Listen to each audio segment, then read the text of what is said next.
Welcome back to AM Northwest. Are you a parent cooking for picky eaters? Do you travel and have to eat out all the time? Do you just hate vegetables?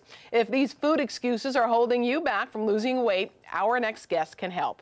We welcome the author of the Code Red Revolution, Christy Code Red Nickel. Good to have you with us. Thank you. Well, so this is incredible. First of all, let me just say Code Red was your boxing name, right? So I spent almost 8 years as a professional boxer. At 154 pounds, I fought all over the world, 15 pro fights. So I just kept the Code Red name. I love it. I love thank you. Now, how did you get into boxing in the first place? I just started doing it as a way to pay my way through college. I had no idea it was going to turn into, as I was broke, I was poor, I'm bartending, I'm waiting tables, and someone said, you know, I took a boxing class, and the boxing coach was watching me, and he said, you know, you could fight. And I was like, buddy, I'm not interested. And he said, you could earn money. So well, I was there like, you go. Oh. Had your attention. Yeah, and then little did I know it would turn on into what it did. So you've now become this fitness expert and nutrition expert, right? Yeah, I don't do fitness anymore because exercise has nothing to do with weight loss. That's one of your tips. It's one of the biggest things. So I got out of any kind of exercise and teaching and personal training, anything, and I just developed a nutrition program that can help everybody, no matter who you are. Okay, so with your nutrition program, you say there are a lot of mistakes that people make, and one of them is that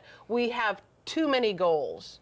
Yeah, we have too many goals. Like in New Year's resolutions they're spawned from guilt and shame and I've got to change myself, and I'm all for goals, of course, but you pile on too many and it ends up being like, I can't keep this up. Well, nobody can keep it up. Right. You just need 2 goals that you know you can stick with the rest of the year. What are the 2 goals? Well, whatever 2 goals you would want. I see. And I think they should be getting plenty of sleep and getting plenty of water. Okay. I mean, you're talking about 2 life transformational goals. That would be it right there. Plenty of sleep, plenty of water. We are chronically dehydrated as a society. We're chronically sleep deprived as a society. Right.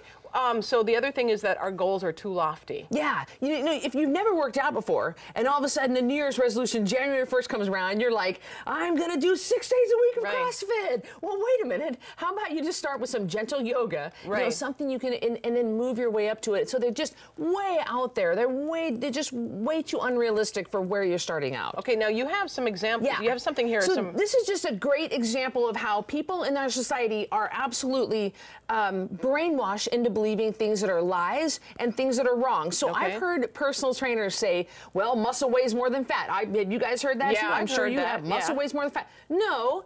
Muscle does not weigh more than fat. Weight is weight no matter what you're referring to. Well, that's a really good point, I know, isn't it? Isn't it funny? And so this is 5 pounds of muscle. This is 5 pounds of fat. Forever. And it ends up being to where the muscle takes up less room than fat. So that just it takes up less room. That makes understanding sense. the things that we've been brainwashed into believing that are wrong, just like you got to exercise off your weight problem. There's absolutely impossible to exercise off your weight problem. You're going to blow out a knee before you're going to make a dent in your weight loss. So you're saying don't add exercise? I'm saying don't add exercise for weight loss. Exercise for the million other really good reasons, not for weight loss. Weight loss is 100% nutrition related, and I've coached thousands of people from all over the world, and I was an elite level athlete. I've got a degree in exercise science. I know exercise. Right. And yet I was a fat athlete. I was an overweight athlete because I tried to just exercise my way into, well, guess what? I didn't do it.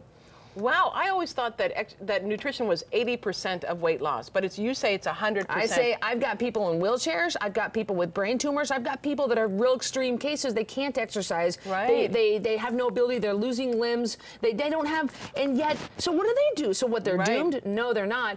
I've gotten all the weight they want off by just nutrition. Okay, the other thing you say is that people don't have accountability. Right. Who's going to hold your feet to the fire? Yeah. You know, you got to have something that's going to be some skin in the game, and someone that's going to make sure you follow through. I know that on my nutrition program, people have got to turn in their weight this Friday morning, and I've got hundreds of thousands of people that are turning in their weight to me on a spreadsheet this morning, every weight. So every week they turn in their weight. So you're going to have to be held accountable to someone. So you personally look at their weight and say, hey, what happened here? On a Saturday morning coaching video, they get called out, good or bad. So that's enough to keep that DoubleTree Hotel cookie out of your mouth upon check-in. No kidding. You know, just going, hey, Christy's going to see my weight. I'm not doing that. Okay, and you also talk about crash or fat dieting doesn't work. It doesn't work. It's, you know, you can lose weight doing anything. I mean, you'll lose the weight. I mean, you'll lose weight. You can lose weight on the lemon and cayenne pepper diet. I mean, you know, but what is that? And what's going to happen? Well, You hear people though doing detoxing, and that never made sense to me. Your body naturally, your body naturally knows how to detox. If you just let it have sleep and water,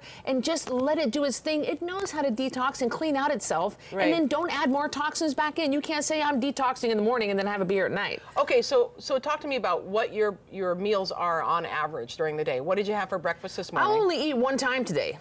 What? Yeah, that's another fallacy is well, you got to have 3 meals and 2 snacks. Well, no, that hasn't been working for the past 50 years. We are fatter and sicker than we've ever been in our society, and it's because of lies like you got to eat low fat, you got to eat 3 meals and 2 snacks, you got to Okay, what exercise. are you having in that one meal? I'm having plenty of fat and protein, so avocados, walnuts, coconut oil. I'm doing meat, vegetables, nuts, eggs, seeds, and making sure I get lots and lots. If you have a lot of fat, you don't need the carbs and sugar because that's going to keep you full. It's going to give you energy. Do you ever cheat? Have like fettuccine Alfredo, something like that? I don't, because that's just, it doesn't make me feel good. Okay. I mean, people say, don't you want a donut? Well, yeah, I want a donut, but I don't want to have the tummy ache. What if I said I had a warm apple fritter waiting for you? It doesn't do anything for me. It doesn't, because it doesn't make me feel my tummy hurts. And I don't Right. want to, I respect my body enough to only put good things in it.